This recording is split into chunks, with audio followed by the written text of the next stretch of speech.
سڵای خواتان لێ قوتابیانی خۆشەویست و ئازیزم لە وانەی ئەو ڕۆماندا باس لە یەکەم ئەپسۆد دەکەین و نامشانی ئەپسۆدی ئەو ساڵمان بریتیە لە چی Great Expectations واتە پێشبینیە مەزنەکان. بزانین لەو ئەپسۆدەیدا هەم بۆ ژیانی ڕۆژهەمان وانەیەکی جوان فێربین، وانەگەلێکی جوان بە تایبەتی ئەوەی کە پەیوەندی بە ژیانی ڕۆژانەمانەوە هەیە فێر ببین. باشە، خاڵی یەکەمیان دووهەمیشان لە ڕووی دەرنمرەهێنان و دەرجەهێنان و ئەوە هەوڵدرم بە شێوازێک پێشکەش بێ ئەوەی بکەم زۆرترین سوودی بۆ ئەوەی بەڕێز هەبێت ئینشاءالله. هەم وابەستەی دەکەین بە ژیانی ڕۆژانەمان، ئەو ژیانە واقیعی کە ئێستا ئێمە تێیدا دەژین. هەمیش وا دەکەم لە ڕووی دەرجەهێنان و نمرەهێنانەوە ئیستیفادەی لێ بکەین، کەواتە ئەپسۆدی ئەو ساڵمان ئەپسۆدێکی زۆر گرنگە، وانەگەلێکی زۆر گرنگی تێدایە بۆ ژیانمان، هەروەها دەشتوانین بکەین بە پێوەرێک بۆ ئەوەی نمرەی باشی لەسەر بهێنین. زۆر گرنگە ئەتو لە قۆناغی 11 یاخود 12 کارکتەرەکانی ناو ئەپسۆدەکە، ناو چیرۆکەکە بناسی، بزانی کێن پەیوەند و ڕەبتیان بەیەکەوە چییە، چکارەنە، هەرێکیان ئیشی چییە، ڕەبتیان بەیەکەوە چیە. زۆر گرنگە بە تایبەتی لە قۆناغی 11 و 12 چونکە ئەپسۆدەکان تا ئەندازەیەک دوور و درێژن وەکو پۆلی دەنیا کورت بن. کارکتەری سەرەکیمان کە باسی لێ بکەین مین کارکتەر بریتیە لە کاک پپ، پا لە قۆناغیدا بریتی بوو لە مستەر فۆک و ساڵی داهاتوو لە قۆناغی 12 بریتیە لە جم، ئەوەی ئەو ساڵ کە هەمانە بریتیە لە پپ. باشە، مامۆستا باسی پپت کرد. پپ کێ؟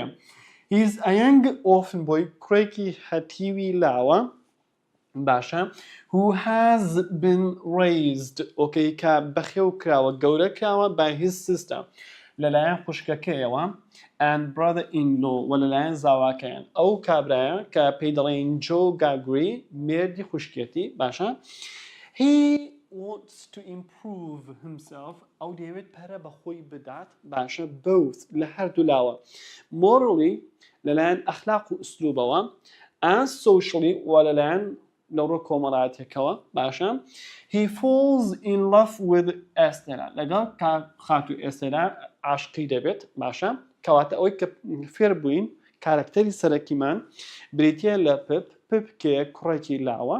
باشە، دەیەوێت ژیانی ڕۆژانەی خۆی، کوڕێکی هەتیوە، دایکوباوکی مردوون. باشە، خوشکەکەی بەخێوی دەکات. مێردی خوشکەکەشی بریتیە لە جۆ گاگری، دواتر باسی لەوە دەکەین کە جۆ گاگری کێ و کێنیە، سەرچینە سەپێناسەکەین ئینشاءالله. پپ دەیەوێت لە دوو لایەنەوە گرنگی بە خۆی بدات، خۆی بەرەو پێشەوە بەرێت، هەم لە ڕووە کۆمەڵاتێکەوە، هەمیش لە ڕووی ئەخلاق و هەڵسوکەوت و ئوسلوبەوە. دوجاریش عاشقی کچێک دەبێت کە پێی دەوترێت ئێستێلا. جۆ گاگری کێ؟ دەڵێن he is Pip's brother-in-law، زاوای پپە. باشە، and a blacksmith ئاسنگەرە. he is a very good friend and quiet person، هاوڕێیەکی باشی پپە و هەروەها کەسێکی زۆر هادوو لەسەرخۆ هێمنە. Miss Jo کێ؟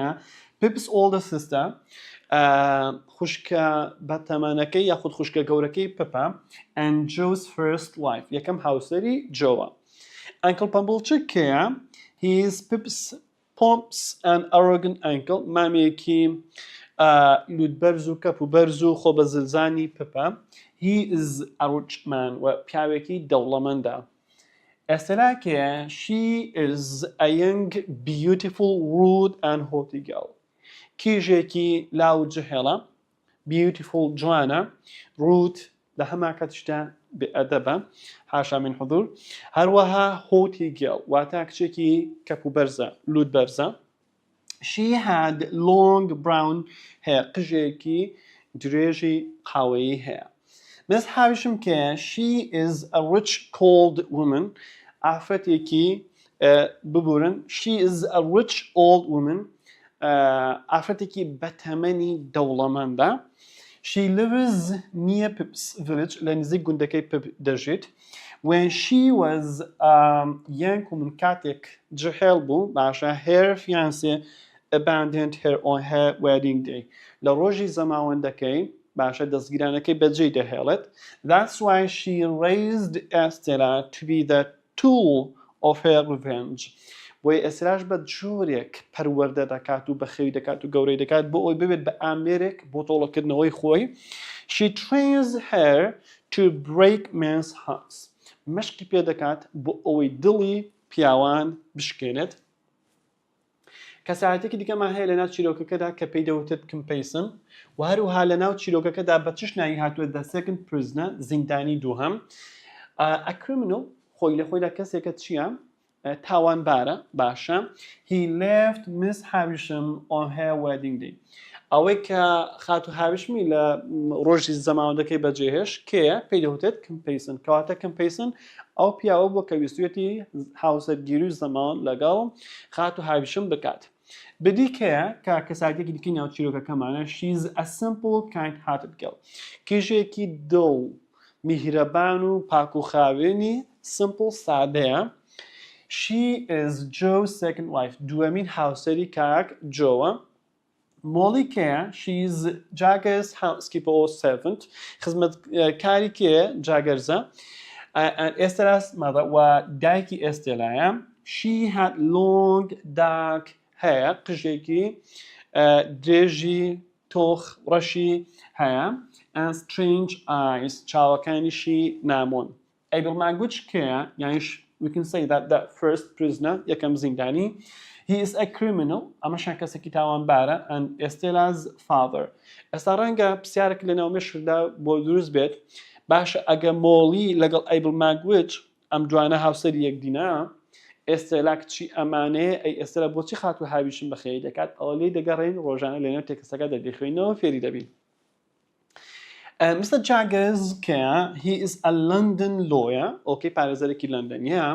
He was a tall, dark man, پیاوێکی ئەسمەری باڵابەرزە with very little hair on his head.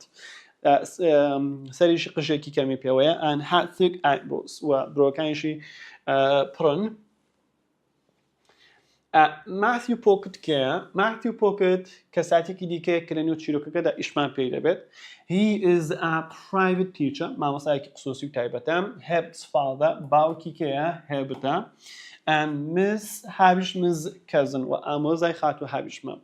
Herbert Pocket Care, he is the son of Matthew Pocket, کوڕی Matthew Pocket. When he sees Pip for the first time, کاتێک بۆ یەکەمین جار چاوی بە Pip دەکەوێت, he fights with him, شەڕی لەگەڵ دەکات. But when he sees him in London for the second time, بەڵام کاتێک بۆ جاری دووهەم لە لەندەن چاوی پێی دەکەوێت, they become best friends. دەبن بە باشترین هاوڕێی یەکتر. He hopes to be a merchant. خۆزگە دەخوازێت هیوا دەخوازێت بۆی ببێت بە بازرگان so that بۆ ئەوەی بە مەبەستی ئەوەی he can afford to marry Clara Barley. بۆ ئەوەی بتوانێت زەواج لەگەڵ کێ بکات کالا بارلی بکات. کلارا بارلیش دواتر ئیشاڵڵا لە کاتی خۆیدا ئاماژە پێ دەکەین لەناو چیرۆکەکەدا. Bentley Drummel Care, he is a young man, پیاوێکی لاوە who attempts tutoring with Pip کە لەگەڵ Pipدا دەستی تایبەت دەخوێنن at Pocket's house لە ماڵی Master Pocket, okay, and marries Estella. Pip لەلایەکەوە عاشقی ئێستێلا دەبێت کەچی ئێستێلا هاوسەرگیری لەگەڵ درەمڵ دەکات ئەمەشیان لە چیرۆکەکەدا دەیخوێنینەوە ئینشاءالله. ئەو کارکتەرانی کە باسمان کردن ئێستا بەوێنەکان ئەم کابرای یەکەمیان پێی دەوتێت جۆ گاگری ئەمەیان بریتە لە پپ ئەمەیان بریتە لە ئێستێلا ماگوچ لەگەڵ مس هاویشم هەروەها کێ دیکەمان هەیە هێبرت پۆکت مستر جاگەس وتمان پارێزەرەکەی لەندەنە ئەنکل پەمبڵچک پیاوێکی دەوڵەمەندی وەرگرە مس جۆ وەروەها کمپیسن ئەمانە وێنەی کارکتەرەکانە کە لەنەو ئەو چیرۆکەدا بوونیان هەیە. ئێستا چینە سەر ئاڵلقەی یەکەم ئەپسۆد 1 in the graveyard لە گۆڕستان. بزانین پپ لە گۆڕستان چی دەکات و بۆچی دەچێتە ئەوێ. سەرەتا پپ وا دەست پێ دەکات دەڵێ Flip Prip is my name. Flip Prip بریتە لە ناوی من. Prip is my father's family name. Prip ناوی خانەوادەی باوکی منە. But I never knew my mother and father. بەڵام من قەت دایک و باوکی خۆم نەناسیوە بەو مانای قەت دایک و باوکی خۆم نەبینیوە. They both died ئەوان هەردووکیان گیانیان سپاردووە when I was a baby کاتێک من مەلۆتکەیەک بووم کاتێک من منداڵ بووم. because I could not say my name چونکە لە منداڵی وە لە تەمەنی منداڵی نەمدەتوانی ناوی خۆم بڵێم ئەو ناو دوور و درێژە when I was a young child کاتێک منداڵێکی لاو بووم I called myself Pip ئیتر ناوم لە خۆم نا Pip Pip has been my name ever since ئیتر لەو کاتەوە Pip بووە بە ناوی من My story چیرۆکەکەی من begins دەست پێ دەکات when I was about 7 years old ئەو کاتێک کە من تەمەنم تەنیا 7 ساڵان بوو It was a cold grey winter afternoon دوانیڕۆیەکی زستان بوو دوانیڕۆیەکی زستان بەڵام چی cold سارد بوو and grey grey وەکو ڕەنگ بە مانای خۆڵەمێشی دێت بەڵام لێدا وەکو بڵێ هەوراوی بوو یانیش تەمومژاوی بوو باشە just before Christmas ڕێک پێش Christmas وتمان لەوشەی Christmaسی ئەچەکە it makes sound ئەیچەکە بێدەنگە وەتیەکەش بێدەنگە I was in the graveyard من لە گۆڕستان بووم where my mother and father are buried لەو شوێنەی ڕێک کە دایک و باوکمی لێ نێژرابوون I often went to this dark frightening place بە زۆری دەچوومە ئەو شوێنە تاریک و ترسناکە to think بۆ ئەوەی بیر بکەمەوە about them بیر لە دایک و باوکم بکەمەوە I was feeling sad وەکو بڵێ خەمبار بووم دڵتەنگ بووم and I began to cry دەستم بە گریان کرد بیری دای و بابی دەکات quiet shouted a terrible voice دەنگێکی ترسناک پێی وتم بێ دەنگ بە keep still لە جێگەی خۆت نەجوڵێ or ئەگەرنا I'll kill you ئەگەرنا دەتکوژم suddenly a man was holding me by the neck لە ناکاو پیاوێک منی گرتی بوو ئەم نمونەیە بەڕاستی نمونەیەکی زۆر زۆر جوانە کە لە یونتی پێنجەم ئینشاءالله لە بابەتەکانی کنیشناڵەکان ئۆر دەخوێنین لەوێدا ئیشمان بەو نمونەی دەبێنێتەوە ئەگە هات و ڕستەیەکمان هەبوو ئۆڕی تێدا بوو هەمیشە دوای خۆی ئێرەیان نەرێ نێگەتیڤ جایان ئەو تاوشەکی نەرێمان هەیە یانش we've got not باشە لە کاتی خۆیدا ئینشاءالله ئاماژە پێ دەکەین بەس ئەوەندەی دەتوانین ئەو نمونەیە لە لای خۆ لە شوێنێک بنووسی و ئاماژە پێکەی کە لە یونتی پێنجەم ئیشم پێ دەبێتەوە چونکە نمونەیەکی جوانە و هەروەها نمونەیەکی زیندووشە کە لە یونتی تێکستەکەی داوێت ئەو کاتی جوانتر لی تێ دەگەیت و ئینشاءالله ئەو کاتش بە نمونە دەهێنینەوە پێتان دەڵێم کە لە ئەپسۆدی یەکەم خوێندومانە Oh please don't kill me sir I cried وتم گەورم تکایە مەم کوژە باشە زەمان پیاوەکە ئەیبڵ ماگوچ کە ناوی ئەیبڵ ماگوچ بوو first prisoner هەڵبەتە ئەو ڕەنگەی کە لێرە ئەوەندە لە کتێبەکەیدا نەنووسراوە هەنووسیوەتی زەمان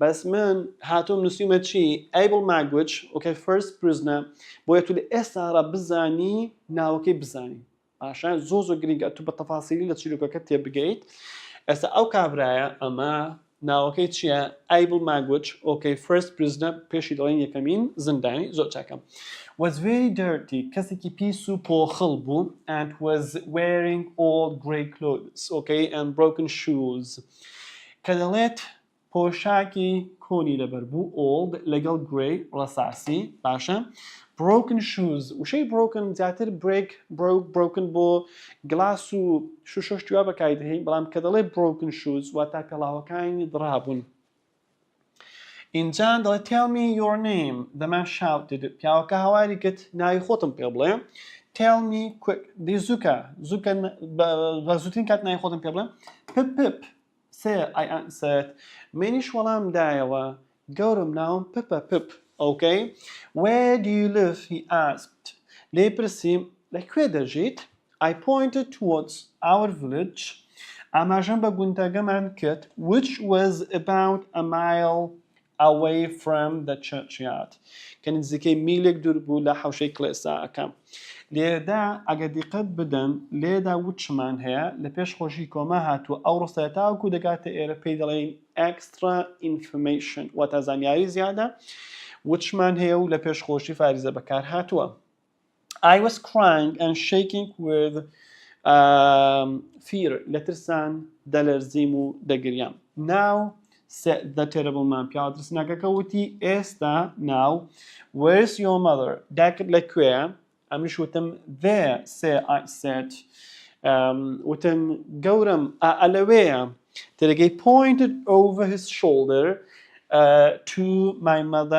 to my mother's gravestone لەسەر شانیەوە ئاماژەم بە کێلی دایکم کرد ئۆکەی وتم ئەلەوەیە دایکم پاشان the man looked frightened پیاوەکە وەکو بڵێ زراوی چوو ترسێکی لێ نیشت I mean مەبەستم ئەوەیە she's buried there sir I said quickly بەخێرایی وتم گەورم مەبەستم ئەوەیە کە دایکم لەوێ نێژراوە مردووە دەمان پیاوەکەش وتی and is that your father there buried next to your mother ئەوەیە باوکت کە لە تەنیشت دایکت نێژراوە Yes sir I replied منیش وەڵام دایەوە بەڵێ گەورم Then who do you live with مادام وایە لەگەڵ کێ دەژیت دایکتە مردووە باوکتە مردووە لەگەڵ کێ دەژیت The man asked پیاوەکە لێی پرسیم هەڵبەتە if I let you live he added quickly بەخێرایش ئەوەشی وتی باشە تو لەگەڵ کێ دەژی ئەگەر بهێڵم بژیت if I let you live ئەگەر ڕێگە بدەم بژیت with my sister sir وتم لەگەڵ خوشکم Miss Joe Gaguri لەگەڵ خاتو Joe Gaguri کە ناوی خوشکێتی wife of Joe Gaguri هاوسەری Joe Gaguriە the blacksmith ئاسنگەرەکە sir وتم گەورم A blacksmith okay is he the man said پیاوەکە وتی ئایا ئاسنگەرە وایە ئاسنگەرە look down at his leg سەیری قاچی خۆی کرد There was a heavy piece of metal ئێستا پێ وەسفی قاچ پیاوەکە دەکات دەڵێ There was a very piece of metal around his ankle قولە پێ دەڵێ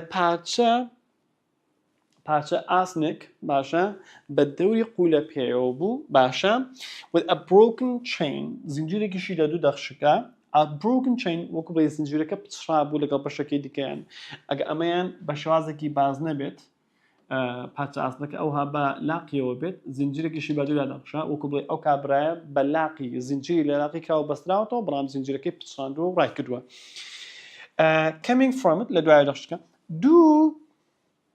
Do you know what a file is? He asked. لێ پرسیم کوڕە تو دەزانی بربەنگ چییە؟ ئۆکەی یان ئەو بربەنگە چییە؟ Yes sir. بەڵێ گەورم. It's a tool for cutting metal. بربەنگ ئەمەیەکە بەکاردێنی بۆ بڕینی ئاسن. I told him وەڵام دایەوە. ئەویش وتی چی؟ Bring me بۆم بهێنە a فایلێک and some food و هەندێک خواردن The man said slowly پیاوەکە بە هێواشی وتی کاکەم بڕۆ بربەنگێکم بۆ بهێنە لەگەڵ هەندێک خواردن Bring them early in the morning بەیانی زوو هەر لەگەڵ مەلەبانگدانێ بۆم بهێنە باشە To the old fort بۆ قەڵا کۆنەکە Over there لەوێندە near the river لە نزیک ڕووبارەکە If you tell anyone about me خۆ ئەگەر سەبارەت بە من لەلای هەر کەسێک باز بکەیت و قسە بکەیت ئۆکەی the terrible man said پیاوە ترسناکە کە پێیوتم ئەوە هەڕەشەی لێ دەکا I will kill you ئەوە ڕێک دەتکوژم باشە Now ئێستاش I'm not alone هەڵبەتە ئەو پیاوە ئایبڵمانگوچ ئەو چیرۆکە دروست دەکات بۆ ئەوەی پپی پێ بترسێنێت باشە دەڵێت چی دەڵێ من بەتەنیا نیم He said وتی There is a young man پیاوێکی گەنجیش هەیە نییە هەیە لە نزیک ئێرە listening to every word I say گوێی لە هەر وشەیەکە کە من دەیڵێم He has a secret way ڕێگەیەکی نهێنی هەیە of finding a boy لە دۆزینەوەی کوور wherever he is جا ئەو کوڕە لە هەر شوێنێک بێت even if a boy is warm in bed هەتا لە نێو پێخەفێکی گەرم و گۆڕیشدا بێت behind a locked door دەرگاکەشی گەڵەدا بێت that young man ئەو پیاوە لاوە can find him and kill him ئەتوانێت بیدۆزێتەوە و بیکوژێت وەکو وتم ئەو پیاوە ئەو زیندانیە ئەو چیرۆکەدا دێنێت تاوەکو پپی پێ بترسێنێت و ناچاری بکات بەیانی بربەنگ و خواردنەکەی بۆ بهێنێت I ran back home as fast as I could ئەوەندەی خێرا توانیم ڕام کرد بۆ ماڵەوە باشە I opened the door دەرگای ماڵەوەم کردەوە of the house okay went quietly into the warm kitchen بە هادئیەوە ڕۆیشتمە ناو چێشتخانەکە There I saw Joe لەوێ چاوم بە Joe کەوت sitting alone beside the fire بەتەنیا لەلای ئاگرەکە دانیشتە بوو Joe Gregory was a big fair-haired man with kind blue eyes. لێدا پێ باسی زاواکەیان دەکات دەڵێت چی؟ دەڵێت Joe Gregory was a big fair-haired man. پیاوێکی وەکوڵی چوارشانە بگ گەورە بوو چاشانە بوو وە قژێکی زەریشی هەبوو چاوەکانیشی شینی میهرەبان بوون. Miss Joe is out looking for you, Pip. He told me sadly. بەخەمباریەوە پێی وتم Pip خوشکت بە دوای دادەگەڕێ. Miss Joe بە دوای تۆ دادەگەڕێت لە دەرەوە and she's very angry. وە زۆریش لێت پەست و تووڕەیە. I was worried. ئیتر منیش خەمبار بووم. My sister often used to hit me. خوشکم دەستی بەلێدانی من ڕاهاتە بوو. ناوە چینێکی تێدەکردم. Then Joe said, پاشان Joe وتی I hear her coming back. گوێم لێیە وا خوشکت دەگەڕێتەوە. Pip, hide behind the door. لە پشت دەرگاکە خۆت بشارەوە. My sister pushed open the door. خوشکیشم یەک ئەوها دەرگاکەی کردەوە. واتە بە خێرایی دەرگاکەی کردەوە. She soon found where I was hiding. ئیتر ئەوەندەی نەبت خوشکم زانی من لەکوێ دەرێ خۆم شاردۆتەوە. Hit me till I cried. ئەوەندەی لێدام هەتا گریا.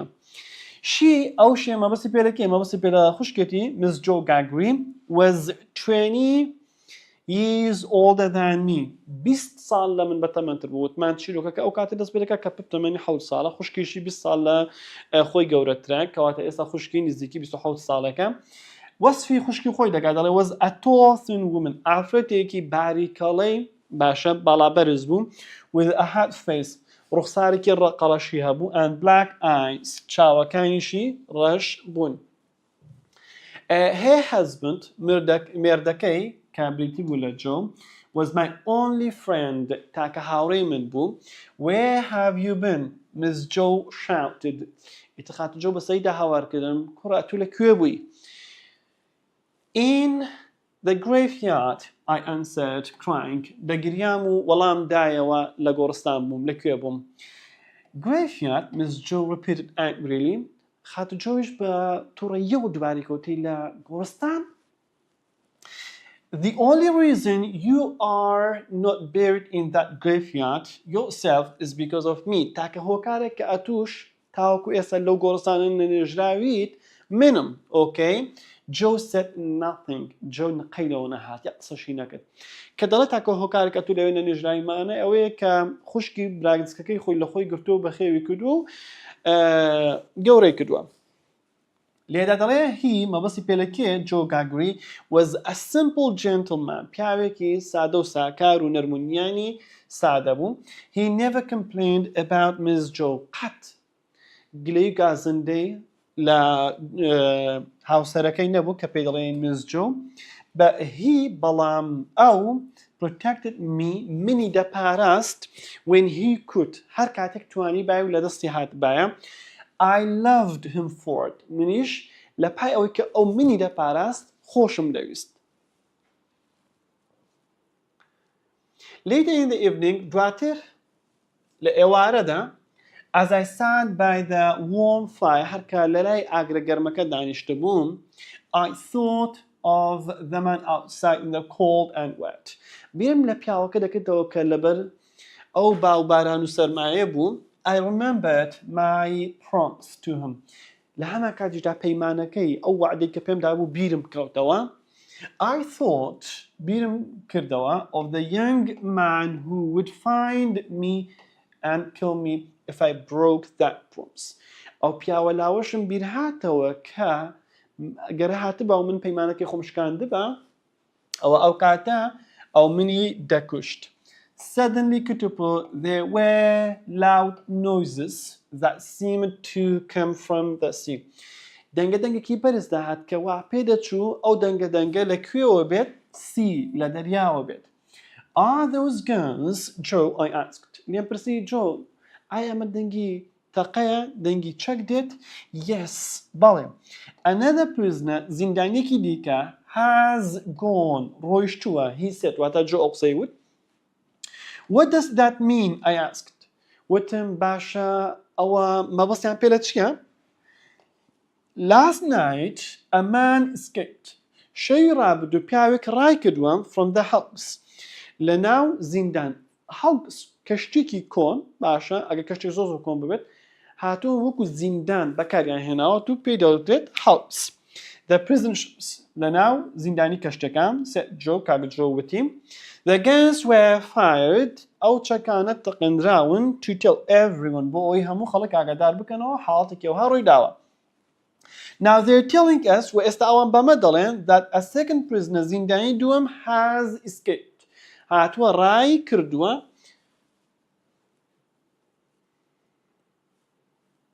اینجا پێ پرسیارێک لە جۆ دەکەم پرسیاری دواتری چییە دەڵێ who is put into prison ships and why are they put there I asked لێم پرسی باشە کێ دەخێتە ئەو زیندانیانەوە و بۆچیش هۆکارەکەشی چییە Miss Joe jumped up ئەگەڵ هەم پرسیارانم لە جۆ دەکەت خاتوجۆی خوشکیژم بخۆی پێشتەڕقی لە ئێستا بووم تێر و پڕ لێراون ئێستا شەخی نەما و هەستایە سەر پێ and pulled my ear hard as she spoke هەرکە قسەی دەکردن هەتا تاقەتی هەبوو گوێی ڕاکێشام People are put in the house because they matter. خەڵکان دەخرێنە ناو زیندانەوە because they matter. ئەوانە بکوژن خەڵک دەکوژن ئەمە هۆکارێکەمیان دووەمیشان and steal دزی دەکەن سێهەمیشان do all kinds of bad things هەموو کارە خراپەکان دەکەن she said وتی کەواتە خەڵک لەبەر سێ هۆکار دەخرێتە زیندانەوە یەکەمیان خەڵک دەکوژن بکوژن دووهەمیان شت دەدزن سێهەمیشان هەموو کارێکی خراپ و قێزەون دەکەن and they all begin by asking questions هەموو ئەوانش بە پرسیارکردن دەست پێ دەکات and then she sent me to bed پاشان منی نادە ناو جێگەم I was slowly upstairs in the dark لە تاریکەکەدا باشە بەهێواشی دەچوومە قاتی سەرەوە upstairs نهێمی سەرەوە thinking about the terrible prison ships بیرم لەو زیندانیە ترسناکانە دەکردەوە I had begun by asking questions خۆمی چم لە خۆم کرد منیشە بە پرسیارکردن دەستم پێکردبووم and in a few hours لە چەند کاتژمێرێکی کەمدا I was going to steal from Miss Joe و بەنیاز بووم کارێکی دیکەش بکەم دزی لە خوشکی خۆم بکەم I slept very little that night. ئەو شەوە هەر زۆر کەم خەوم لێ کەوت بۆچی زۆر کەم خەوی لێ کەوتووە لەبەر سێ هۆکار بیری لە سێ شت کردووە یەکەمیان I was afraid of Miss Joe لە خاتوجۆی خوشکم دەترسام بۆیە زۆر کەم خەوم لێ کەوتووە دو I was afraid of the prisoner لە زیندانیەکەش دەترسام سێهەمیان most of all لە هەمووشیان زیاتر I was afraid of the terrible young man لە پیاوە گەنجە کە دەترسام باشە ئەو پیاوەی کە یەکەمین زیندانی بە هەڕەشە بۆی باس کردبوو وەکو هەڕەشەیەک At last لە کۆتاییدا the early morning came بەیانی داهات I got up هەستام and went downstairs ڕۆیشتمە قاتی خوارەوە I walked quietly بە هادیئی و بە بێدەنگی ڕۆیشتم and carefully و بە وریاییەوە هەنگاوم دەهاویشت to the kitchen بۆ چێشتخانەکە ئەو ئایم مەوەستی پێ لە پپم found some bread چەند شتێک بۆ زیندانیەکە دەبا یەکێک لەو شتانی کە بۆی دەبا some bread هەندێک نان خاڵی یەکەمیان دووەمیان a piece of cheese هەندێک پەنیر سێهەمیان a large bone with some meat on و ئێسکێکی گەورەشی هەڵگرتکەندێکی گۆشت پێوە بوو last of all دواشتیش I took a beautiful round meat pie کولێرە بە گۆشتێکی بازنەی تا بە تام و خۆش و جوانم برد ئەمە لە ئەکتیڤیتی بووک ئەو پرسیارە هێناوەتەوە دەڵێ ئەو شتانەی کە پپ بۆ زیندانیەکەی بردن چی بوون ئەو پێنج خاڵە بوو زۆرش گرینگە لە کویز 20ەکە 60ەکە بۆ دێتەوە لای خۆت لە ئێستاوە لەبەری بکە و نایخوای لێ بێنەوە It was a special pie لەو پێنج چوارشتەی باسی چی دەکات باسی کولێرەکە دەکات دەڵێت کولێرەیەکی تایبەت بوو for us بۆ ئێمە to eat بۆی بیخۆین that Christmas day ئەو لە ڕۆژی کریسمسدا کە دیارە بەیانی کریسمسە after that لە دوای ئەوە I went to the forge ڕۆیشتم بۆ دوکانی ئاسنگەریەکە ئەو شوێنەی کە پپ جۆوی زاوامان کاری تێدا دەکرد the place behind the house شوێنێک بوو لە پشتی خانووەکەمان ماڵەکەمان where Joe worked کە جۆ لەوێدا کاری دەکرد I looked through Joe's things until I found a file خاڵی پێنجەمیاوە بوو بە نێو شتەکانی جۆدا دەگەڕام هەتاوەکو بڕبەنگێکم دۆزیەوە I took it and walked back through the kitchen هەڵم گرت و بردم و گەڕامەوە چێشخانەکە I opened the house door carefully دەرگای ماڵەکەم بە وریاییەوە کردەوە. I shut the door, دەرگاکەم داخست and ran as fast as I could towards the fort. ئەوەندەی توانیم بە خێرایی بەرەو قەڵاکە بۆی دەرچووم و ڕام کرد. It was a very cold foggy morning. بەیانیەکی تەمومژاوی زۆر سارد بوو. The white fog was so thick. Okay, تەمومژە سپیەکە زۆر چڕ و پڕ بوو that I could only see a little way in front of me. بە جۆرێک کە تەنها دەمتوانی هەندێک ڕێگای بەردەم خۆم ببینم. I knew دەمزانی the fort قەڵاکە well. واتە زۆر بە جوانی ڕێگەی قەڵاکەم دەمزانی بزەوت قەڵاکە دەکەوێتە کوێ. But in my fear, بەڵام لە ترسان ئەوەندە ترسا بووم I almost lost my way. هەر خەریک بۆ ڕێگاکەی خۆم بزر بکەم. I climbed over a small steep hill بە گردێکی بچکۆلەی لێژدا سەرکەوتم and then I saw the man. پاشان چاوم بە پیاوەکە کەوت. ئەو پیاوە ناوەکەی چییە؟ Compassion second prisoner. زیندانەی دووهەمە. باشە؟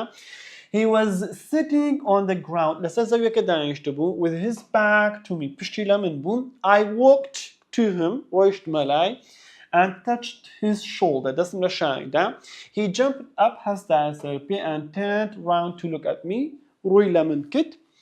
Although this man was wearing the same plain grey clothes.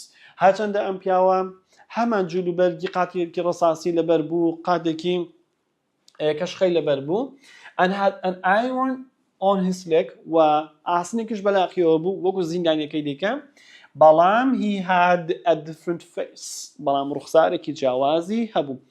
It was not the man from the day before. ئەمە هەمان پیاوی ڕۆژی پێشتر نەبوو. It was the young man. ئەو پیاوە گەنجە بوو waiting to kill me. چاوەڕێی منی دەکرد بۆی من بکوژێت. I ran straight on again. دووبارە ڕاستەوڕاست دەستم بەڕاکردن کرد. ئێستا پپ هەر بەواقعی باوەری بە قسەکەی زیندانیەکەم کردو کە پیاوە دەتکوژێت بەڵام نازانێت کامەکە زیندانیەکی دیکەی و ڕای کردووە. مەسەلەی ئەو پیاوە یانگە چیرۆکێکی خەیاڵیە. Was soon at the fort. ئیتر زوو گەیشتمە کوێ قەڵاکە.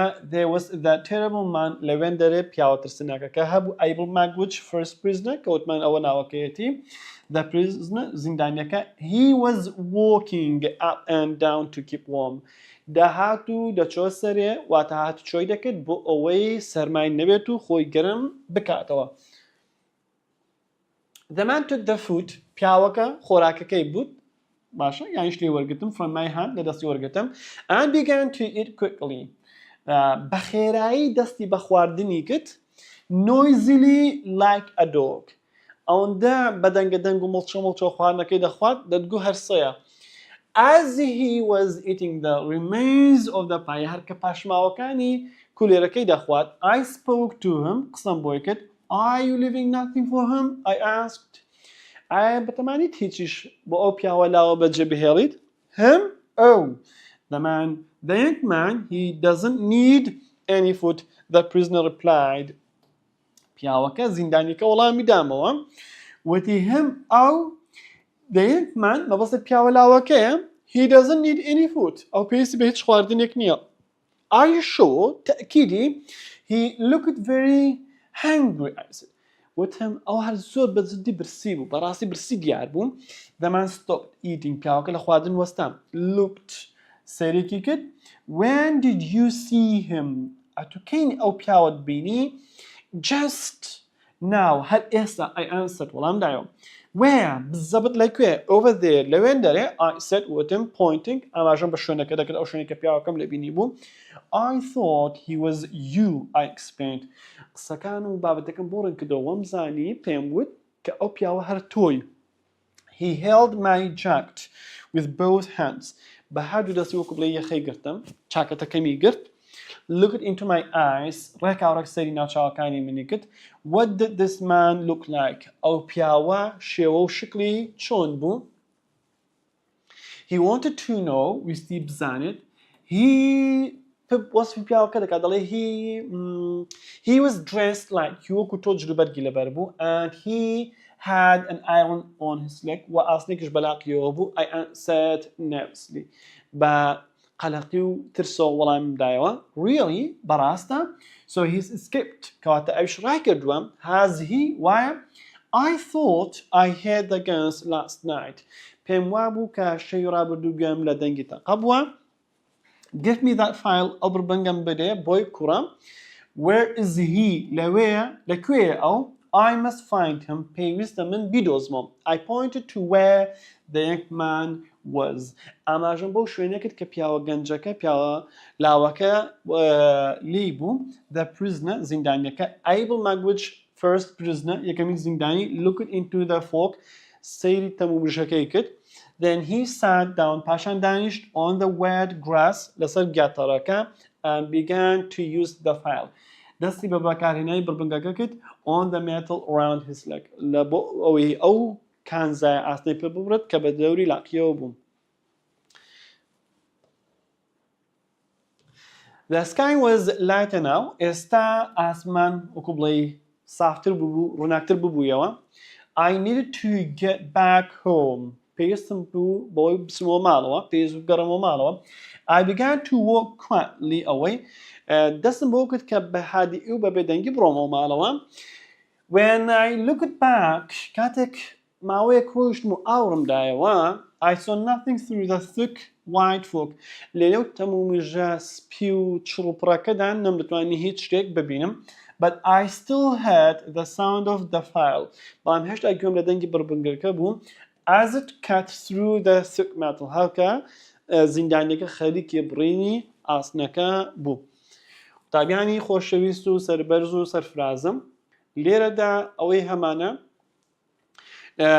ئاکتیڤیتی بووکمان هەیە لە لاپارە 66 و 67 ئاکتیڤیتی بووک ئەپسۆدەکەمان هەیە چەندان پرسیارمان هەیە کە پرسیارەکان زۆر جوانن پرتمان هەیە ناوی تەواوی چییە فلپرپ تەمەنەکەی چەندە about 7 years old و دایک و باوکی هەردووکیان مردوون لەکوێ نێژراون لە گرێڤیارد ئەم بابەتانە زۆر گرینگن پرسیارەکان هەمووی شیکار کراوە من حەز ناکەم تەرکیزیان بخەینە سەر چون کاتی گەر هاتبێت و بە جوانی لە ئەپسۆدەکە تێگەشت بێت وەڵام دانەوەی پرسیارەکان هونەری تێدا نییە و ئاسانە و هەروەها 5 پرسیاری کەشمان دروست کردووە بۆ ئەوەی ئێوەی خۆشەویست بتوان بە جوانی لە ئەپسۆدەکە تێبگەن فکرەکان وەربگرن چون کاتی ئەپسۆدی یەکەم باسم لە تەواوی کارکتەرەکان کرد بۆ ئەوەی ئێوەی خۆشەویست ئاسانکاریەک بێت بۆ ئەپسۆدەکانی داهاتوومان ئینشاءالله چیرۆکەکە هەتاوەکو بەوردوو بە جوانی لە ڕووداوەکان تێبگەیت مانای کۆمەڵێکی خوشەی ئینگلیزی بزانیت هاوکار دەبێت بۆ ئەوەی هەم چێژ لێوە بگری هەمیش نمرەی بهێنی هەمیش هەندێک لێوە فێری هەندێک وانە بیت لەوانەکانی ژیان ئینشاءالله هەرێکیکەنە کات خۆی ئاماژە پێ دەکەین قوتابیانی خۆشەویستم بەم شازاتینە کۆتاییوانی ئەوڕۆمان تاوەکوانەیەکی دیکە بەخوای گەورەتان دەسپێرم سەربەرز و سەرکەوتی ئەم دنیاە و ئەو دنیا بن ئینشاءالله